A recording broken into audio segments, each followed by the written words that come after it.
শুভ রথযাত্রা। আজকে আমরা এখানে আমাদের বাড়ির একদম কাছে যেখানে শিব মন্দির বাবা দোয়াটেশ্বরনাথ, আমরা রথের মেলা দেখতে এসেছি।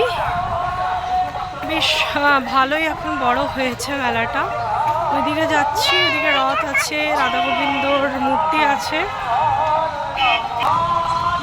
এটা ঠিক একটা পাহাড়ের মতন জায়গা, ওখানে হয়। এখন আমাদের এখানে প্রচুর মানে 4-5টা 3-4টার মতন রথ হয়। চারিদিকটা বেশ সুন্দরভাবে সাজিয়েছে। এখন তো এই সবে 7:30, তাতেই এত লোকজন, রথ বাড়ি তত লোকজন থাকে।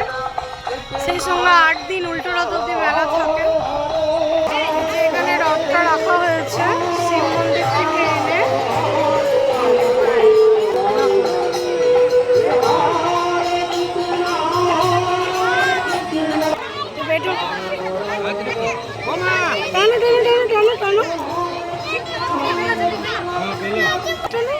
এইদিকে দেখি, এইদিকে দুজনে মিলে একটা রথ টানছে। আমি আমার মা আর এক ফ্রেন্ড এসেছি। মা রথ টানছে।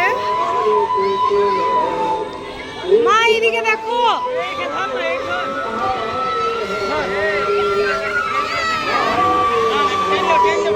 জয় জগন্নাথ। ওখানে সামনে কীর্তন হচ্ছে।